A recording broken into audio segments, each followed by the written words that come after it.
നമസ്കാരം. 10th പ്രിലിംസിൻ്റെ 20 days ചലഞ്ചിലേക്ക് ഏവർക്കും സ്വാഗതം. ഇന്ന് മുതൽ നമ്മൾ കെമിസ്ട്രിയിലേക്ക് കടക്കുവാണ്, അഥവാ ഫിസിക്കൽ സയൻസ് നമ്മൾ നോക്കുവാണ് കേട്ടോ. ആദ്യം നമുക്ക് പീരിയോഡിക് ടേബിള് കാര്യങ്ങൾ, അങ്ങനെയുള്ള കുറച്ച് കാര്യങ്ങൾ, ലോഹങ്ങൾ അലോഹങ്ങൾ എന്നതൊക്കെ പഠിക്കാം. നേരെ ക്വസ്റ്റ്യനിലേക്ക് പോവാം. ഒന്നാമത്തെ ചോദ്യം, താഴെ നൽകിയിരിക്കുന്ന പ്രസ്താവനകളിൽ റൂദർഫോർഡിൻ്റെ ആറ്റം മോഡലുമായി ബന്ധപ്പെട്ട് ശരിയായവ ഏതൊക്കെയാണ്? ആറ്റത്തിൻ്റെ പിണ്ഡം മുഴുവൻ കേന്ദ്രീകരിച്ചിരിക്കുന്നത് പോസിറ്റീവ് ചാർജുള്ള ഒരു ചെറിയ കേന്ദ്രത്തിലാണ്. ഇതിനെ ന്യൂക്ലിയസ് എന്ന് വിളിക്കുന്നു. ഇലക്ട്രോണുകൾ ന്യൂക്ലിയസിന് ചുറ്റും നിശ്ചിത പാതകളിൽ കറങ്ങുന്നു. ഈ പാതകളെ ഓർബിറ്റുകൾ എന്ന് വിളിക്കുന്നു. ആറ്റത്തിലെ ഭൂരിഭാഗം സ്ഥലവും ശൂന്യമാണ്. അപ്പോൾ ഇവിടെ ശ്രദ്ധിക്കുക, ആറ്റത്തിൻ്റെ കാര്യമല്ല നമ്മളോട് ചോദിച്ചിട്ടുള്ളത്. എന്താണ്? റുദർഫോർഡിൻ്റെ ആറ്റം മോഡലിലെ കാര്യമാണ് ചോദിച്ചിട്ടുള്ളത് അല്ലേ? ക്വസ്റ്റ്യൻ ഒന്നും കൂടി നോക്കി. താഴെ നൽകിയിരിക്കുന്ന പ്രസ്താവനകളിൽ റുദർഫോർഡിൻ്റെ ആറ്റം മോഡലുമായി ബന്ധപ്പെട്ട് ശരിയായത് ഏത്? അപ്പോൾ ആ രീതിയിൽ വേണം നമ്മൾ വായിക്കാനായിട്ട്. അപ്പോൾ നോക്കി ഏതൊക്കെയാണ് ശരിയായിട്ടുള്ളത്, ഏതൊക്കെയാണ്? ആദ്യം പറയുന്ന കാര്യം, അതായത് ആറ്റത്തിൻ്റെ പിണ്ഡം മുഴുവൻ കേന്ദ്രീകരിച്ചിരിക്കുന്നത് പോസിറ്റീവ് ചാർജുള്ള ഒരു ചെറിയ കേന്ദ്രത്തിലാണ്. അതിനെ ന്യൂക്ലിയസ് എന്ന് വിളിക്കുന്നു. ആണല്ലോ, ന്യൂക്ലിയസ് കണ്ടെത്തുകയും റുദർഫോർഡിൻ്റെ പരീക്ഷണത്തിലൂടെയാണ് ന്യൂക്ലിയസ് കണ്ടെത്തുകയും ചെയ്യുന്നത്. അപ്പോൾ അത് ശരിയാണ്. പിന്നെ പറയുന്നു, ഇലക്ട്രോണുകൾ ന്യൂക്ലിയസിന് ചുറ്റും നിശ്ചിത പാതകളിൽ കറങ്ങുന്നു. ഈ പാതകളെ ഓർബിറ്റുകൾ എന്ന് വിളിക്കുന്നു. അത് ആരുമായിട്ട് ബന്ധപ്പെട്ടിട്ടുള്ളതാണ്? റുദർഫോർഡിൻ്റെ ആറ്റം മോഡലിൽ ഇലക്ട്രോൺ കറങ്ങുന്ന പാതയെക്കുറിച്ച് പറയുന്നുണ്ട്. പക്ഷേ ഓർബിറ്റുകൾ എന്ന് കൃത്യമായി നാമകരണം ചെയ്തത് ആരാണ്? അത് നീൽസ് ബോറാണ്. അപ്പോൾ അതിവിടെ തെറ്റായി മാറും അല്ലേ? ഇനി ആറ്റത്തിലെ ഭൂരിഭാഗം സ്ഥലവും ശൂന്യമാണ് എന്ന് പറഞ്ഞത് ആരാണ്? അത് റുദർഫോർഡാണ്. അപ്പോൾ അത് ശരിയാണ്. അപ്പോൾ ശരിയായിട്ടുള്ളത് 1ഉം 3ഉമാണ്.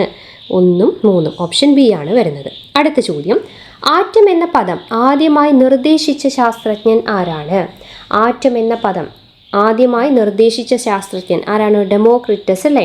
അതായത് വിഭജിക്കാൻ കഴിയാത്തത് എന്ന അർത്ഥത്തിൽ ആറ്റമോസ് എന്ന ഗ്രീക്ക് പദമാണ് അദ്ദേഹം ഉപയോഗിച്ചത്. ഇതിന് ശാസ്ത്രീയമായി അടിത്തറ നൽകിയത് നമ്മുടെ ജോൺ ഡാൾട്ടൺ ആണ്. ഓക്കെ ആണല്ലോ. ആറ്റമോസ് ഗ്രീക്ക് വേർഡാണ് കേട്ടോ. ആറ്റമോസ് ഓർത്തിരിക്കണേ, ആറ്റമോസ് ഗ്രീക്ക് വേർഡ്. അടുത്തത്, ഐസോടോപ്പുകളെ കുറിച്ച് താഴെ പറയുന്ന പ്രസ്താവനകൾ പരിശോധിക്കുക. ഒരേ ആറ്റോമിക് നമ്പറും വ്യത്യസ്ത മാസ് നമ്പറുമുള്ള ഒരേ മൂലകത്തിൻ്റെ ആറ്റങ്ങളാണ് ഐസോടോപ്പുകൾ. ഐസോടോപ്പുകൾക്ക് ഒരേ രാസഗുണങ്ങളായിരിക്കും ഉണ്ടായിരിക്കുക. ഹൈഡ്രജന് 2 ഐസോടോപ്പുകൾ മാത്രമാണുള്ളത്. ഏതാണ് ശരിയായ പ്രസ്താവന? ശരിയായത് ഏതൊക്കെയാണ്? ഒന്നാമത്തെ നോക്കൂ. ഒന്നാമത്തേൽ എന്താ പറയുന്നത്? ഐസോടോപ്പ് എന്ന് പറയുന്നത് ഒരേ ആറ്റോമിക നമ്പറും വ്യത്യസ്ത മാസ് നമ്പറും ഉള്ള മൂലകങ്ങളാണ്. ശരിയാണോ? അത് ശരിയാണല്ലേ? അത് ശരിയാണ്. ദെൻ ഐസോടോപ്പുകൾക്ക് ഒരേ രാസഗുണങ്ങളായിരിക്കും ഉണ്ടായിരിക്കുക. അത് ശരിയാണോ? അതും ശരിയാണ്. കാരണം രാസപ്രവർത്തനങ്ങളിൽ പങ്കെടുക്കുന്നത് ഇലക്ട്രോണുകളായതിനാലും ഐസോടോപ്പുകളിൽ ഇലക്ട്രോൺ എണ്ണം തുല്യമായതിനാലും അവയ്ക്ക് രാസഗുണം ഒരേ രാസഗുണമായിരിക്കും ഉണ്ടാവുന്നത്. ഇനി ഹൈഡ്രജന് 2 ഐസോടോപ്പുകൾ മാത്രമാണുള്ളത്. അത് തെറ്റാണല്ലേ? ഹൈഡ്രജന് 3 ഐസോടോപ്പുകളുണ്ട്. ഏതൊക്കെയാണ്? പ്രോട്ടിയം, ഡ്യൂട്ടീരിയം, ട്രിഷ്യം, അങ്ങനെ 3 എണ്ണമാണ് ഉള്ളത്. അപ്പോൾ ഇതിൽ ആൻസർ വരുന്നത് 1ഉം 2ഉം ശരി. ഓപ്ഷൻ ബി ആണ് വരുന്നത്. അടുത്തത്, ആദ്യത്തെ ശാസ്ത്രീയ ആറ്റം സിദ്ധാന്തം ആവിഷ്കരിച്ചത് ആരാണ്? ആറ്റം സിദ്ധാന്തം അവതരിപ്പിച്ചത് ജോൺ ഡാൾട്ടൺ 1807 അല്ലേ? ജോൺ ഡാൾട്ടൺ ആണ് കേട്ടോ, ഓർത്തിരിക്കുക. അഞ്ചാമത്തെ ചോദ്യം, മോസ്ലെയുടെ ആധുനിക പീരിയോഡിക് നിയമവുമായി ബന്ധപ്പെട്ട പ്രസ്താവനകൾ ഏവ? മോസ്ലെയുടെ ആധുനിക പീരിയോഡിക് ടേബിൾ കേട്ടോ. ഓക്കെ, മൂലകങ്ങളുടെ ഭൗതികവും രാസപരവുമായ ഗുണങ്ങൾ അവയുടെ ആറ്റോമിക പിണ്ഡത്തിൻ്റെ ആവർത്തന ഫലങ്ങളാണ്. മൂലകങ്ങളുടെ ഭൗതികവും രാസപരവുമായ ഗുണങ്ങൾ അവയുടെ ആറ്റോമിക നമ്പറിൻ്റെ ആവർത്തന ഫലങ്ങളാണ്. ഇതിലേതാണ് നമ്മുടെ മോസ്ലെ പറഞ്ഞിട്ടുള്ളത്? ഏതാണ്?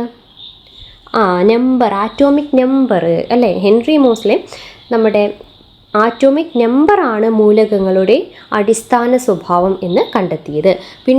ആറ്റോമിക് പിണ്ഡത്തെ മാസിനെ അടിസ്ഥാനമാക്കിയത് ആരാണ്? അത് മെൻഡലീഫ് ആണ് കേട്ടോ, ഓർത്തിരിക്കുക. അപ്പോൾ ഇതിൽ ആൻസർ വരുന്നത് 2 മാത്രം ശരിയാണ്. Option B.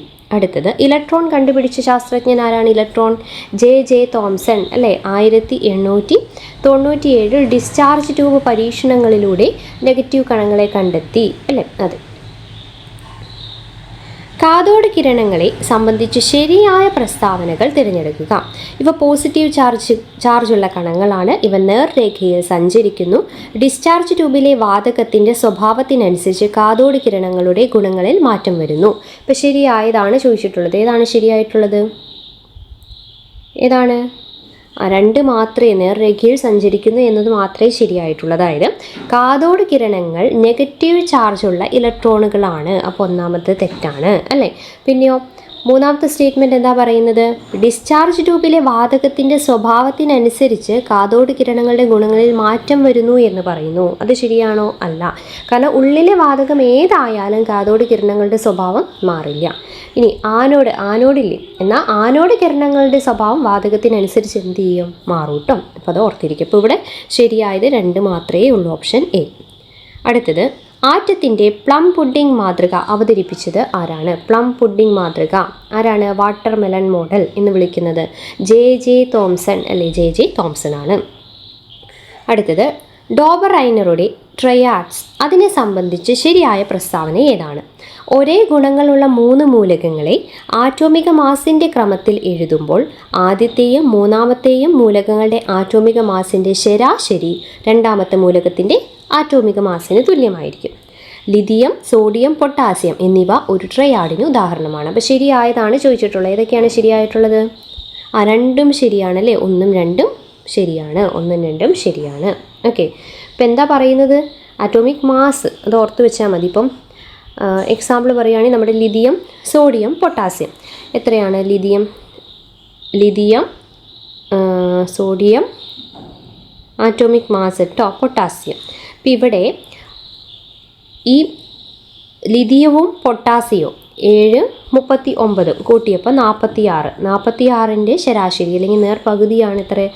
23 എന്ന് പറയുന്നത്. അത് സോഡിയത്തിൻ്റെ മാസാണ്. അത് ഡോബറൈനറുടെ നിയമത്തെ പരിപൂർണമായിട്ട് പറയുന്ന കാര്യമാണ് കേട്ടോ. അടുത്ത ചോദ്യം, ആറ്റത്തിൻ്റെ ന്യൂക്ലിയസ് കണ്ടുപിടിച്ചത് ആരാണ്? ന്യൂക്ലിയസ് കണ്ടുപിടിച്ചത് ആരാണ്? ഏണസ്റ്റ് റൂദർഫോർഡ് ആണ്. ഏണസ്റ്റ് റൂദർഫോർഡ് അല്ലേ? Ernest Rutherford. ന്യൂലാൻഡ്സിൻ്റെ അഷ്ടക നിയമവുമായി ബന്ധപ്പെട്ട് തെറ്റായ പ്രസ്താവന ഏതാണ്? തെറ്റായതാണേ, ശ്രദ്ധിക്കാം. മൂലകങ്ങളെ ആറ്റോമിക മാസ് വർദ്ധിച്ചു വരുന്ന ക്രമത്തിൽ ക്രമീകരിച്ചപ്പോൾ ഏതൊരു മൂലകത്തിൽ നിന്നും 8ാമതായി വരുന്ന മൂലകത്തിൻ്റെ ഗുണങ്ങൾ 1ാമത്തെ മൂലകത്തിൻ്റെ ഗുണങ്ങൾക്ക് സമാനമായിരുന്നു. ഇനിയോ ഈ നിയമം പീരിയോഡിക് ടേബിളിലെ എല്ലാ മൂലകങ്ങൾക്കും ബാധകമായിരുന്നു. ഇപ്പം തെറ്റായ പ്രസ്താവനയാണ് ചോദിച്ചിട്ടുള്ളത്. ഏതാണ് തെറ്റായത്? രണ്ടാമത്തെ പ്രസ്താവന തെറ്റാണ്. അപ്പോൾ ഓപ്ഷൻ ബി 2 മാത്രം. അതായത് 1ാമത്തെ കറക്റ്റാണ്. അതായത് എന്താണ് ലോ ഓഫ് ഒക്ടേവ്സ് എന്ന് പറയുന്നത്? എന്താ ഇപ്പോൾ ആറ്റോമിക് മാസ് വർദ്ധിച്ചു വരുന്ന ക്രമത്തിൽ നമ്മൾ ക്രമീകരിച്ചു കഴിഞ്ഞാൽ ഒന്നാമത്തെ മൂലകത്തിൻ്റെ ഗുണങ്ങൾക്ക് സമാനമായിരിക്കും 8ാമതായി വരുന്ന മൂലകത്തിൻ്റെ ഗുണങ്ങൾ. അതാണ് ലോ ഓഫ് ഒക്ടേവ്സ് എന്ന് പറയുന്നത്. അപ്പോൾ കറക്റ്റാണ്. പക്ഷേ ഈ നിയമം പീരിയോഡിക് ടേബിളിലെ എല്ലാ മൂലകങ്ങൾക്കും ബാധകമാണോ? അല്ല. ഇപ്പോൾ നമ്മുടെ കാൽഷ്യം അല്ലേ, അതിനൊന്നും ബാധകമല്ലായിരുന്നു കേട്ടോ, ഓർത്തിരിക്കുക. അങ്ങനെ കുറച്ച് ഫോൾട്ട് ഉണ്ടായിരുന്നു. ഇനി ന്യൂട്രോൺ കണ്ടുപിടിച്ച ശാസ്ത്രജ്ഞൻ ആരാണ്? ന്യൂട്രോൺ ആരാണ്? ജെയിംസ് ചാഡ്വിക്ക് അല്ലേ? ഓപ്ഷൻ സി ജെയിംസ് ചാഡ്വിക്ക് ആണ്. ചാർജ് ഇല്ലാത്തതാണ് ന്യൂട്രോൺ. മെൻഡലീഫിൻ്റെ പീരിയോഡിക് ടേബിളിൻ്റെ സവിശേഷതകളിൽ ഉൾപ്പെടുന്നത് ഏവ? കുത്തനെ പടിയുള്ള കോളങ്ങളെ ഗ്രൂപ്പുകളെന്നും തിരശ്ചീനമായ വരികളെ പീരിയോഡുകൾ എന്നും എന്നും വിളിച്ചു. അക്കാലത്ത് കണ്ടുപിടിക്കാതിരുന്ന മൂലകങ്ങളുടെ സ്ഥാനം മുൻകൂട്ടി പ്രവചിക്കുകയും അവയ്ക്കായി ഒഴിഞ്ഞ കള്ളികൾ മാറ്റിവെക്കുകയും ചെയ്തു. ഇതിലേതാണ് കറക്റ്റായിട്ടുള്ളത്? മെൻഡലീഫിൻ്റെ കാര്യത്തിലേതാണ്? 2ഉം ശരിയാണ് അല്ലേ? 2ഉം ശരിയാണ്. ഗ്രൂപ്പ്, പീരീഡ്സ് എന്നുള്ള വർഗീകരണവും പിന്നെ കുറച്ച് സ്ഥലം കള്ളികൾ മാറ്റിവെക്കുകയും ചെയ്തിട്ടുണ്ടായിരുന്നു. അപ്പോൾ 1ഉം 2ഉം ശരിയാണ്.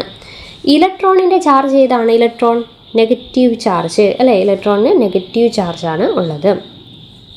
ആറ്റത്തിലെ സബ് ആറ്റോമിക് കണങ്ങളെക്കുറിച്ച് താഴെ പറയുന്ന പ്രസ്താവനകൾ പരിശോധിക്കുക. പ്രോട്ടോണിൻ്റെ പിണ്ഡം ഇലക്ട്രോണിൻ്റെ പിണ്ഡത്തേക്കാൾ വളരെ കൂടുതലാണ്. ന്യൂട്രോണിന് ചാർജ് ഇല്ലാത്തതിനാൽ അതിന് പിണ്ഡവുമില്ല. ഓക്കെ. ഇതിൽ ഏത് ഓപ്ഷനാണ് കറക്റ്റായിട്ട് വരുന്നത്? സബ് ആറ്റോമിക് കണങ്ങളെ പറ്റിയിട്ട് 1 മാത്രമേ ശരിയായിട്ടുള്ളൂ അല്ലേ? അതായത് ന്യൂട്രോണിന് ചാർജ് ഇല്ല, പക്ഷേ പ്രോട്ടോണിന് തുല്യമായ പിണ്ഡമുണ്ട് അല്ലേ?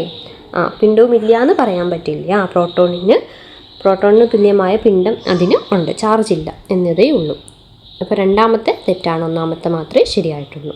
അടുത്തത്, ഒരാറ്റം വൈദ്യുതപരമായി ഉദാസീനമായിരിക്കാൻ കാരണം എന്താണ്? ഇലക്ട്രിക്കലി ന്യൂട്രൽ ആയിരിക്കാൻ കാരണം എന്താണ്? അവിടെ പ്രോട്ടോണിൻ്റെയും ഇലക്ട്രോണിൻ്റെയും എണ്ണം തുല്യമായതിനാലാണ്. പ്രോട്ടോണിൻ്റെയും ഇലക്ട്രോണിൻ്റെയും എണ്ണം തുല്യമായത്, അതായത് പോസിറ്റീവ് ചാർജുകളുടെ എണ്ണവും നെഗറ്റീവ് ചാർജുകളുടെ എണ്ണവും തുല്യമാവുമ്പോൾ അവിടെ ചാർജ് എന്താകും? 0 ആവുന്നു. ഓക്കെ. അടുത്തത്, ഐസോബാറുകളെ സംബന്ധിച്ച് ശരിയായ പ്രസ്താവന ഏതാണ്? ഒരേ മാസ് നമ്പറും വ്യത്യസ്ത ആറ്റോമിക നമ്പറുമുള്ള വ്യത്യസ്ത മൂലകങ്ങളുടെ ആറ്റങ്ങളാണ് ഐസോബാർ. ഐസോബാറുകാർക്ക് ഒരേ രാസഗുണങ്ങളായിരിക്കും ഉണ്ടാവുക. ഏതാ ശരിയായിട്ടുള്ളത്? ഒന്ന് മാത്രമേ ശരിയായിട്ടുള്ളൂ. ഒരേ മാസ് നമ്പറും വ്യത്യസ്ത ആറ്റോമിക നമ്പറും ഉള്ള വ്യത്യസ്ത മൂലകങ്ങളുടെ ആറ്റങ്ങളാണ് ഐസോബാർ, അത് ശരിയാണ്. ഇനി ഒരേ രാസഗുണങ്ങളായിരിക്കുമോ അവർക്ക് ഉണ്ടായിരിക്കുന്നത്? ആണോ? അല്ല. രാസഗുണങ്ങൾ, അതായത് ഇവ പ്രോട്ടോൺ എണ്ണം, ഇവയുടെ പ്രോട്ടോണിൻ്റെ എണ്ണവും ഇലക്ട്രോണിൻ്റെ വിന്യാസവും എന്താണ്? വ്യത്യാസമാണ്. അതുകൊണ്ട് തന്നെ രാസഗുണവും വ്യത്യാസമായിരിക്കും. ഓക്കെ. ഒരു മൂലകത്തിൻ്റെ ആറ്റങ്ങളെ തിരിച്ചറിയാൻ സഹായിക്കുന്ന ഫിംഗർ പ്രിൻ്റ് ഏതാണ്? അത് ആറ്റോമിക നമ്പർ ആണ് കേട്ടോ. ഒരു മൂലകത്തിൻ്റെ പ്രോട്ടോണുകളുടെ എണ്ണമാണ് ആറ്റോമിക നമ്പർ. ഓക്കെ. ബോർ ആറ്റം മോഡലുമായി ബന്ധപ്പെട്ട് ശരിയായ പ്രസ്താവനകൾ ഏവ? ഇലക്ട്രോണുകൾ ന്യൂക്ലിയസിന് ചുറ്റും കറങ്ങുമ്പോൾ ഊർജം പുറത്തുവിടുകയോ ആഗിരണം ചെയ്യുകയോ ചെയ്യുന്നില്ല. എന്തിനെ പറ്റിയ? ബോർ ആറ്റം മോഡൽ കേട്ടോ. അപ്പോൾ ബോർ ആറ്റം മോഡലുമായി ശരിയായതാണ്. ഇനി ന്യൂക്ലിയസിൽ നിന്ന് അകലും തോറും ഷെല്ലുകളുടെ ഊർജം കുറയുന്നു.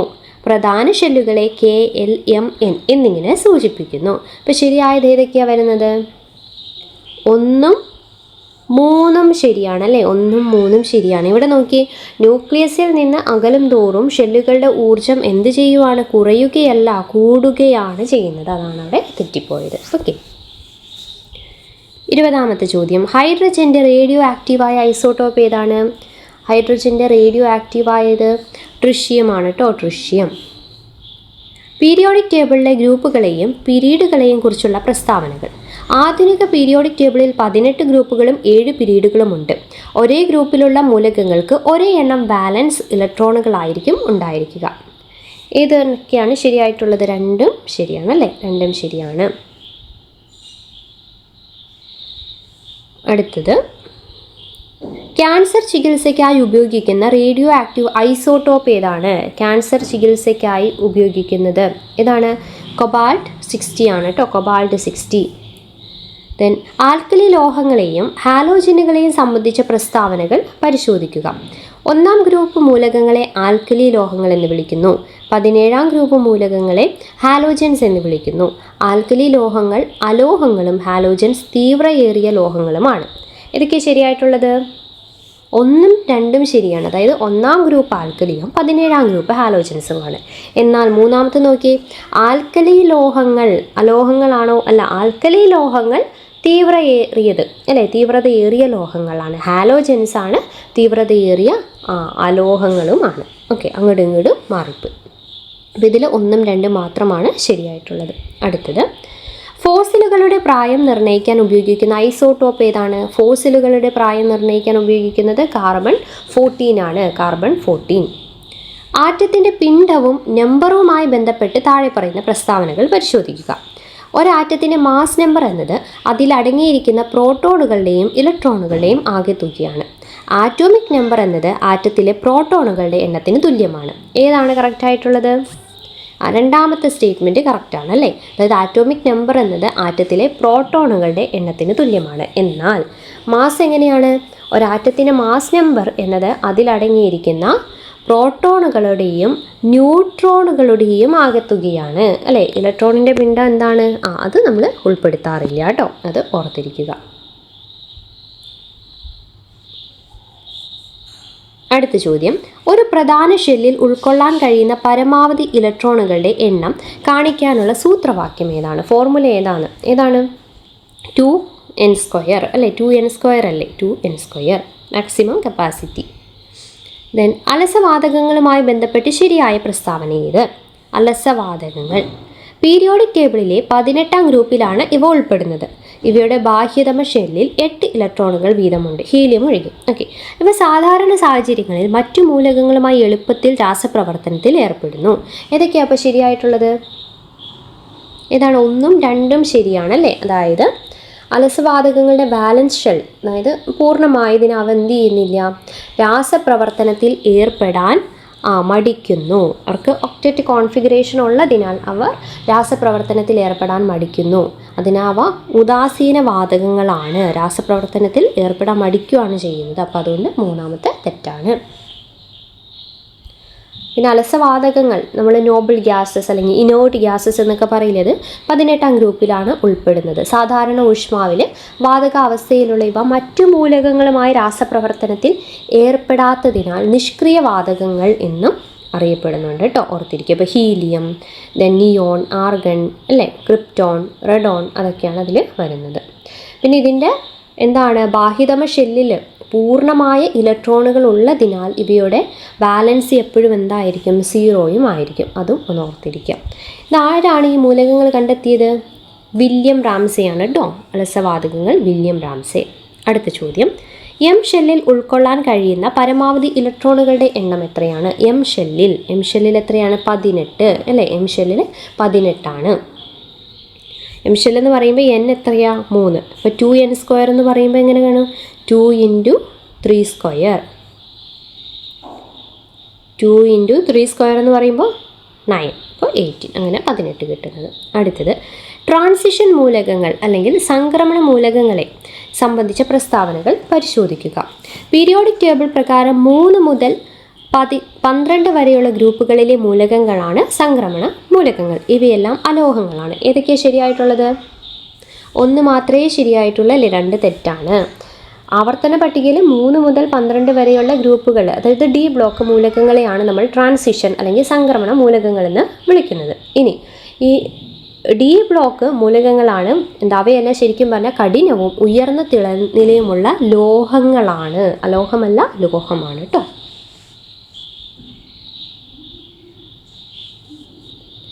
ഒരേ എണ്ണം ന്യൂട്രോണുകളുള്ള വ്യത്യസ്ത മൂലകങ്ങളുടെ ആറ്റങ്ങളെ എങ്ങനെ വിളിക്കുന്നു? ഒരേ എണ്ണം ന്യൂട്രോൺസ്, ഓക്കെ, വ്യത്യസ്ത എണ്ണം ആറ്റങ്ങൾ, വ്യത്യസ്ത മൂലകങ്ങളുടെ ആറ്റങ്ങളെ എങ്ങനെ വിളിക്കുന്നു? ഐസോട്ടോൺ എന്നാണ് പറയുന്നത്. ഓപ്ഷൻ സി ആണ്, ഐസോട്ടോൺ എന്നാണ് പറയുന്നത്. പീരിയോഡിക് ടേബിളിൻ്റെ പിതാവ് എന്നറിയപ്പെടുന്നത് ആരാണ്? ദിമിട്രി മെൻഡലീഫ് ആണല്ലേ പീരിയോഡിക് ടേബിളിൻ്റെ പിതാവ്. അങ്ങനെയാണെങ്കിൽ ആധുനിക പീരിയോഡിക് ടേബിൾ രൂപകൽപ്പന ചെയ്ത ശാസ്ത്രജ്ഞൻ ആരാണ്? അത് ഹെൻറി മോസ്ലെയാണ്. ആധുനിക പീരിയോഡിക് ടേബിളിലെ ഏറ്റവും ചെറിയ പീരീഡ് ഏതാ? ചെറിയ പീരീഡ് 1ാം പീരീഡ് അല്ലേ. ഹൈഡ്രജൻ ഹീലിയം മാത്രമുള്ള 1ാം പീരീഡാണ്. ഇനി പീരിയോഡിക് ടേബിളിൽ ഏറ്റവും കൂടുതൽ മൂലകങ്ങളുള്ള പീരീഡ് ഏതാണ്? ഏറ്റവും കൂടുതൽ മൂലകങ്ങളുള്ളത് അതിപ്പോൾ 6ഉം 7ഉം അല്ലേ. 6ഉം 7ഉം 32 മൂലകങ്ങൾ വീതമാണ് ഉള്ളത്. പീരിയോഡിക് ടേബിളിലെ ഏത് ഗ്രൂപ്പിലെ മൂലകങ്ങളാണ് ചാൽക്കോജൻസ് എന്നറിയപ്പെടുന്നത്? ഏതാണ്? 16 അല്ലേ. 16ാം ഗ്രൂപ്പ് മൂലകങ്ങളാണ്. ഓക്സിജൻ കുടുംബം അല്ലേ 16ാം ഗ്രൂപ്പാണ്. ഇനി നാണയലോഹങ്ങൾ അല്ലെങ്കിൽ കോയിനേജ് മെറ്റൽസ് ഉൾപ്പെടുന്ന പീരിയോഡിക് ടേബിളിലെ ഗ്രൂപ്പ് ഏതാണ്? അതായത് കോപ്പർ, വെള്ളി, സ്വർണം അതൊക്കെ വരുന്നത് ഏത് ഗ്രൂപ്പിലാണ്? അത് ഗ്രൂപ്പ് 11ലാണ്. ഓക്കെ, ഗ്രൂപ്പ് 11ലാണ്. ഈ ഒരു സെക്ഷൻ, അതായത് നമ്മുടെ MCQ സെക്ഷൻ ഏകദേശം വൈൻഡപ്പ് ചെയ്യാറായിട്ടുണ്ട്. അതിനുശേഷം നമ്മൾ ചെറിയ ചെറിയ ടോപ്പിക് വൈസ് ക്ലാസ്സുകളും എക്സാമിന് മുമ്പ് തരുന്നതായിരിക്കും. PYQ സെക്ഷൻ നമ്മുടെ ഈ 20 ഡേയ്സിനുള്ളിൽ തന്നെ 2026 സംബന്ധിച്ചുള്ള PYQ സെക്ഷനും കംപ്ലീറ്റ് ചെയ്യും. കഴിഞ്ഞ ദിവസം ഇന്നലെ നടന്ന LGSൻ്റെ ക്വസ്റ്റ്യൻ പേപ്പർ നമ്മൾ ഇട്ടിട്ടുണ്ടായിരുന്നു. ക്ലാസ് ഡീറ്റെയിൽ റിലേറ്റഡ് ഫാക്റ്റും കൂടി ഉൾപ്പെടുത്തി ഇട്ടിട്ടുണ്ട്. അത് കാണാത്തവരുണ്ടെങ്കിൽ അതും കൂടി കാണുക കേട്ടോ. അടുത്ത ചോദ്യം എന്താണ്? ആറ്റത്തിൻ്റെ ന്യൂക്ലിയസിന് പുറത്തുള്ള ഭാഗത്ത് കാണുന്ന കണം ഏത്? പുറത്തേതാണ്? ഇലക്ട്രോൺ അല്ലേ. ന്യൂക്ലിയസിനുള്ളിൽ കാണപ്പെടുന്നത് പ്രോട്ടോണും ന്യൂട്രോണുമാണ്. പീരിയോഡിക് ടേബിളിലെ ലന്തനൈഡ്സും ആക്ടിനൈഡ്സും ഏത് പേരിൽ അറിയപ്പെടുന്നു? ആക്ടിനൈഡ്സും ഏത് പേരിലാണ് അറിയപ്പെടുന്നത്? ഏതാണത്? അന്തർസംക്രമണ മൂലകങ്ങൾ.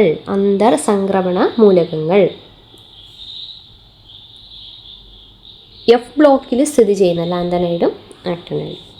ദെൻ പ്രപഞ്ചത്തിൽ ഏറ്റവും കൂടുതലായുള്ള മൂലകം പ്രപഞ്ചത്തിൽ ഏതാണ്? ഹൈഡ്രജൻ അല്ലേ. ഭൂമിയുടെ അന്തരീക്ഷത്തിലാണെങ്കിലോ അത് നൈട്രജൻ. ഇനി ഭൂവൽക്കത്തിൽ ഏറ്റവും കൂടുതലായി കാണുന്ന ലോഹം ഏതാണ്? ഭൂവൽക്കത്തിൽ ലോഹം അലൂമിനിയമാണ് കേട്ടോ, അലൂമിനിയം. ഇനി ഭൂവൽക്കത്തിൽ ഏറ്റവും കൂടുതലുള്ള മൂലകം ഏതാ? അത് ഓക്സിജൻ. ഓക്കെ, ഓക്സിജൻ ആണ് കേട്ടോ. ദ്രാവകാവസ്ഥയിലുള്ള ഒരേ ഒരു അലോഹം ഏതാ? ദ്രാവകാവസ്ഥയിലുള്ളത് ബ്രോമിൻ. ദ്രാവകാവസ്ഥയിലുള്ളത് ബ്രോമിനാണ്. ദെൻ കത്തി കൊണ്ട് എളുപ്പത്തിൽ മുറിക്കാൻ കഴിയുന്നത്ര മൃദുവായ ഒരു ആൽക്കലി ലോഹം ഏതാണ്? സോഡിയം അല്ലേ? ഒന്നാം ഗ്രൂപ്പിൽ സോഡിയവും പൊട്ടാസ്യം അല്ല, അത് രണ്ടും കടുപ്പം കുറഞ്ഞ ലോഹങ്ങളാണ്. സോപ്പ് പോലെ നമുക്ക് കത്തി കൊണ്ട് മുറിക്കാം. ഇനി മണ്ണെണ്ണയിൽ സൂക്ഷിക്കുന്ന മൂലകം ഏതാണ്? സോഡിയം. അത് വായുവിലെ ഈർപ്പവുമായി പ്രവർത്തിച്ച് കത്താൻ സാധ്യതയുള്ളതിനാലാണ് മണ്ണെണ്ണയിൽ സൂക്ഷിക്കുന്നത്. ചിരിപ്പിക്കുന്ന വാതകം എന്നറിയപ്പെടുന്നത് ഏതാണ്? നൈട്രസ് ഓക്സൈഡ് ആണ് കേട്ടോ. Nitrous oxide nitrous oxide.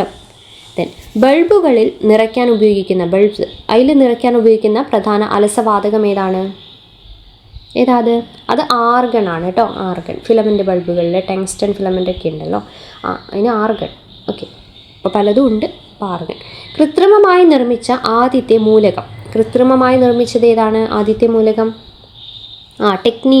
ടെക്നീഷ്യമാണ്. ഏറ്റവും ഉയർന്ന ഇലക്ട്രോൺ നെഗറ്റിവിറ്റി ഉള്ള മൂലകം ഏതാണ്? ഏറ്റവും മുകളിൽ വലതുഭാഗത്ത് വരുന്നത് അല്ലേ, ഏതാണ്? ഇലക്ട്രോൺ നെഗറ്റിവിറ്റി സ്കെയിലിൻ്റെ മൂല്യം 4 ആണ്. ഏറ്റവും ഉയർന്നത് ഫ്ലൂറിനാണ്. ഫ്ലൂറിൻ. അങ്ങനെയാണെങ്കിൽ ഏറ്റവും കൂടുതൽ ഇലക്ട്രോൺ അഫിനിറ്റി ഉള്ള മൂലകം ഏതാണ്?